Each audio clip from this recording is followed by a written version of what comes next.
one good thing about the randomization generating primitive library that I made for A-frame is you can basically generate many different scenes. Like, so for example, say this is, I don't know, 4, in terms of the scale and the X and the Y axis and Z as well, and just imagine there's a Z there. Then you can just literally generate random shapes that will go in any random X, Y, and Z position, right? So it's just like, so the X, Y, Z, right?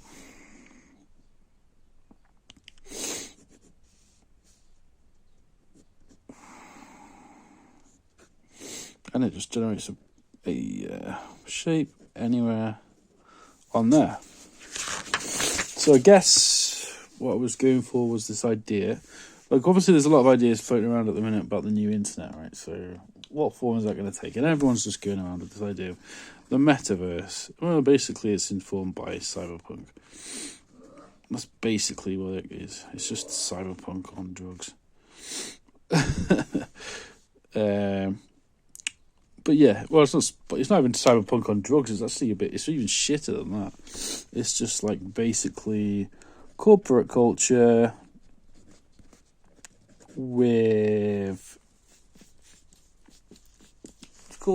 basically with prizes and downloadable content. Really, it's just a bunch of shit. It's really going to be shit. It's rubbish. It's crap. Fuck that. Sorry for the handwriting. So, what would I think would be a better alternative to this fucking bullshit that Meta's developing? Like, so just to say, fuck off with that shit. So in a way, I think, obviously what we want to do is return back to the original ideals of the internet. So I'd say it's not centralized. The problem with the internet 2.0 is the internet 2.0 basically works like this at the minute. So you've got big five, the big five tech companies, big five ones, big five of them. But basically the internet basically is just those. There is obviously Google and search engines and stuff, but basically the big five have all the huge data. So, you know, they've all got data, and they've got huge amounts of data on you as an individual. This is you right there. They know fucking everything about you, every single thing, and they have very powerful algorithms which they can use all together to generate a picture of who you, inverted commas, are, which is, to them, it's just a pattern. It's a question of pattern recognition. So certain times, certain behaviors like clicks, certain, I know that, you know what I mean, really, basically. So, I don't know. But, let's just argue this then. Can you be, like, I don't know, I'm not arguing with anyone, I'm just having a debate with myself. But, okay, this is me, right? So, let's make a few little descriptions about me. So, what's my gender? Like, my sex is male, my gender is male as well, so like both. Oh, I guess non-binary in some ways, but not really. I'm basically a male. I'm a man. I am a man. I have a beard and glasses. That's one aspect of my identity. Identity comes into it as well, of course. Everyone has different identities, like, Northern, that's part of my identity, I feel. I'm a geek or a nerd, I don't know what I wanted to. These are actually not really that important to anything, really. They're important to me, and in terms of like the big data set, they're important for it because then it can determine behaviors and post a bunch of like adverts in my way, which is the whole function of consumer culture, essentially, is to just profile you and then basically push a bunch of, let's call them magic happy pills. So they're going to push a bunch of magic happy pills in your face and say, oh, you want these, don't you? You want these, and this is obviously done through advertising and blah, blah. But anyway, I'm rambling a bit now, so let me just get onto something. Basically, then, what's the problem with this? I mean, obviously, like, the alternative, you could say, so we're stuck in two economic modalities, right? So we've got, obviously, capitalism and communism. Capitalism and communism. Now, I'm fairly sure everybody here is going to understand what these two economic frameworks, which have dominated the 20th century, are. They're rather limited, but they're the huge ideological sort of frameworks, if you will, for how the world has functioned. So these are dead. This is dead. It's dead. This is obviously, communism has been dead for a long time, especially on the actual Stalinist hardware, this. No one's going to look at that properly and not laugh. Capitalism has had its basic two forms of free market and sort of neoliberalism, and where the free market dominates it. That's still what we're in. And then you've also had, sorry, I'm not going to actually draw it, but you know what I mean, sort of fascist far-right ideology. And then you've had something like, socialism in between, something like, I don't know, like the rose. It's not a very good rose, but there you go. So that's been the dominant economic model for quite a while, is capitalism and free market capitalism and sort of lightly regulated markets and blah, blah, blah. So I think the new world, the new internet, will probably demand a new economic mode of exchange. Economic mode of exchange. Oh, you know what I mean. Obviously, there's like all this Bitcoin stuff, but I'm not sure if we should even be thinking in terms of coins, though. I don't think coins. Why coins? Can we not just do? Now, this is the more radical, anarchistic, down with the state, down with the government sort of aspect of this. If, right, and we can, I'd be more than willing for people to argue with me on this, because I don't know, I'm just doing this on the fly. If, God damn it. So basically, in terms of exchanging anything, the actual exchange is usually to do with commodities, right? So it's like, I have the X amount of this, X amount of, I don't know, trees. I don't know why trees, I'm just use it as an example. And somebody says, I will give you 10 of this, whatever the credit is that you've determined, so coins, 10 coins for these 5 trees, right? Well, all this is a representation of is value, which is completely artificial. It doesn't actually exist. It represents nothing apart from, it doesn't actually represent anything apart from what this person who's the consumer here thinks this commodity is worth, based upon, and the seller, so it's seller, exchanges the goods or puts the goods on sale for the price that they believe, that taking into account, they need a profit, obviously, so otherwise they can't pay their labourers and the production costs and yada yada yada yada. You get what I mean? Okay,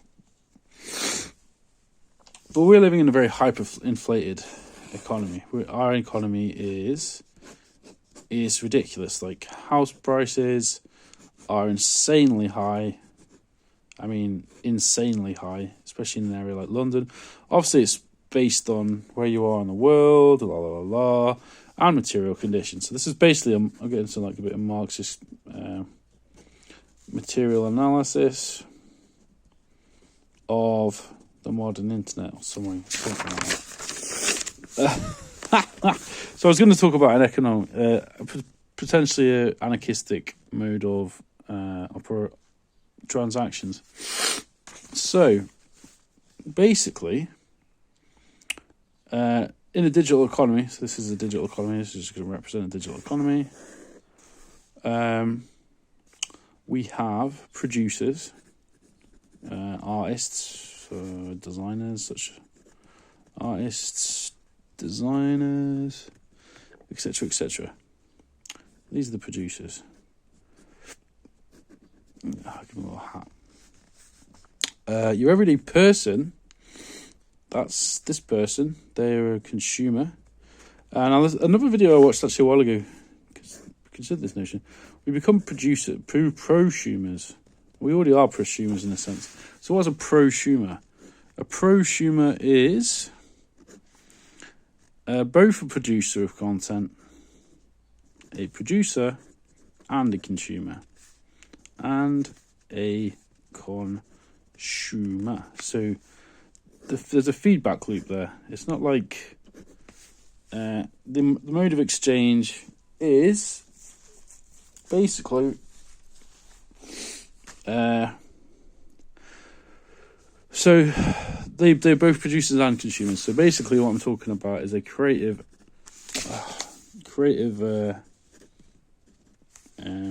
decentralized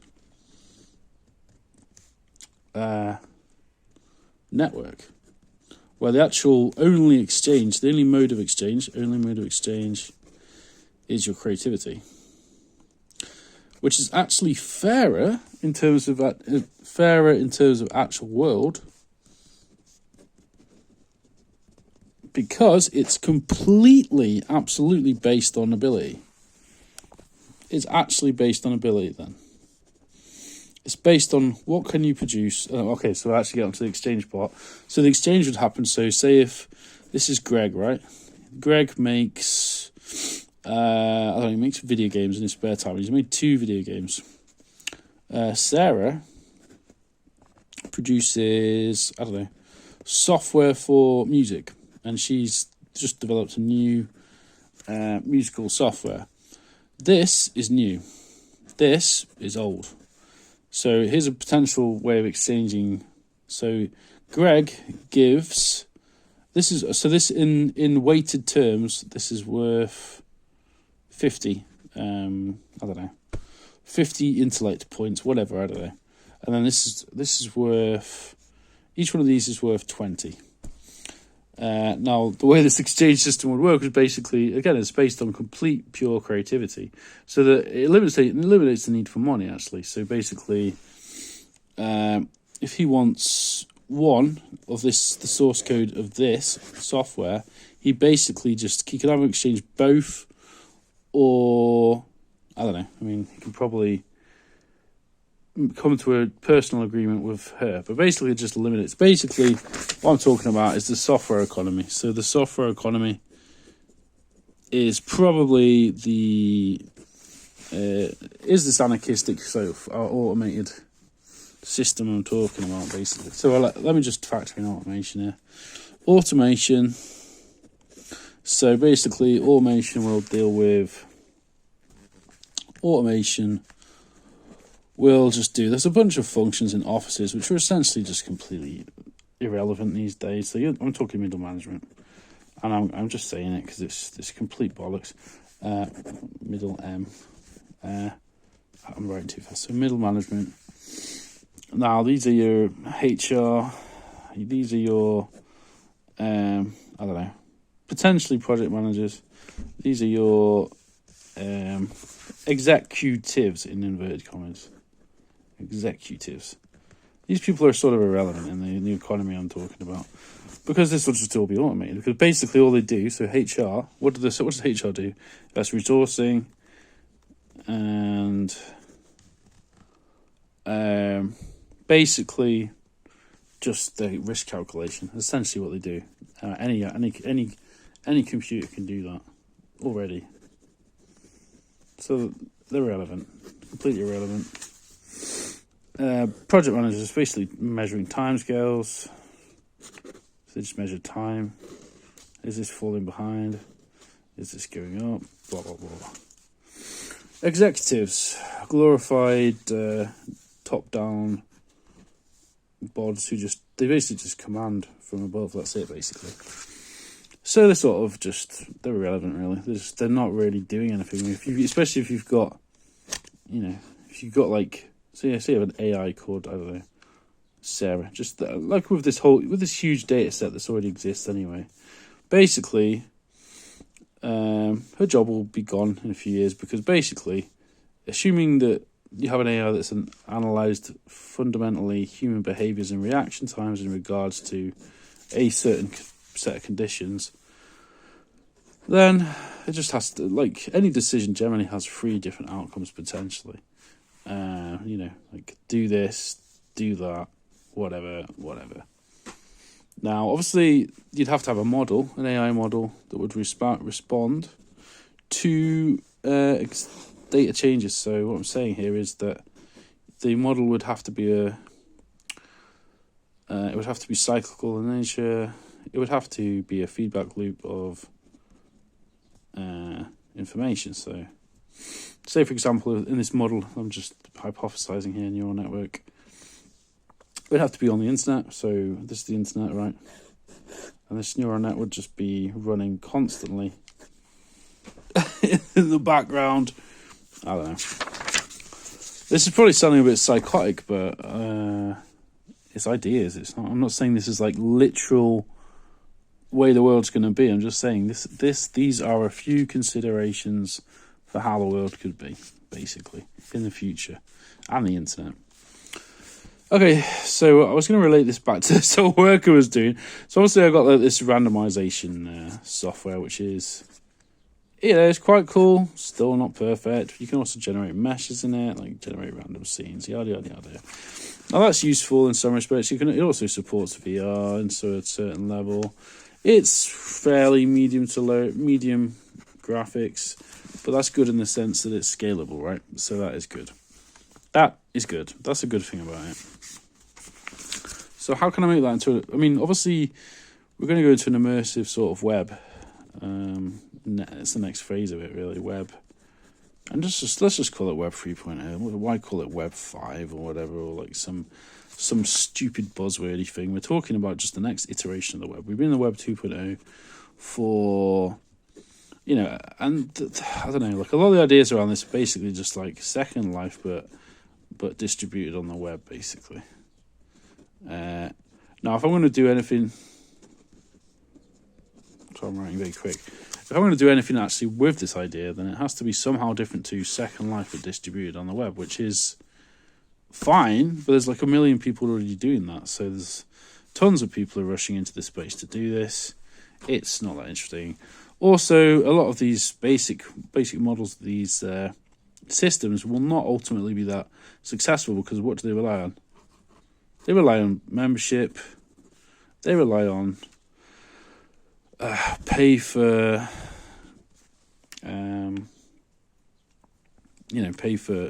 assets, basically in the games themselves, right? All right, so I want to set myself a project now because all of this has been a bit rambling and a bit not incoherent, but sort of quite a bit incoherent, actually. I admit it myself. So obviously got this randomization software. That's good. It's web app, actually. I can build with that. On top of that, to basically, first obvious thing to do would just be to make a way of generate. Sorry, that's terrible writing. Just try and concentrate now. Generate a 3D navigation system that runs on the web, that runs on phone natively, and runs on obviously another device, so like a tablet or whatever. fully responsive. And what would this do? So it would basically serve, it would obviously serve virtual spaces. Maybe it'd almost be like a layer for a transport layer, basically, in some respect, between different. So let's say this is like, I don't know, Metaverse 1, Metaverse 2, Metaverse 3. Obviously, something has to link all these metaverses together, right? It doesn't just get linked by itself. It's not, because these are all these metaverses that are being built, right, are built on completely different technology stacks, and you know, there has to be something that links them all together, the fabric of it. It's like with Web 2.0, you know, you've got like various different transmission protocols that, and also you've got various different ways of the piping of the system, actually, on the, well, you've got on the hardware level, you've got protocol level as well. But basically, I don't know. Where can I go from here? What was I saying? So essentially, I need to work on a small scale project. That's it. Thinking too ambitious. I've got work to do as well. You know, I can't like kill myself on this stuff. But if I created something like nodes is the thing that's in my mind at the minute. So if I just did this and this and this and this, like I did the randomization project, so generate a new generate seems to be the big theme in a lot of my stuff at the minute. Generate a 3D world on the fly. So it's like individual, basically, let me just sum all this up now. So basically, the idea would be randomly generated worlds. So it's almost like its own universe, basically. So a universe, a generative universe. Yep, a generated virtual universe. Right? That's it. Basically, to sum it all up, it would be a generative landscapes, environments, and you know, it could be space, could be based on real life, so it could be based on reality, could be more like a dream, sorry, that's terrible drawings, or it could be, I don't know, complete fantasy. I mean, you could probably develop some ways of actually AI generating this shit as well, so yeah. Anyway, that's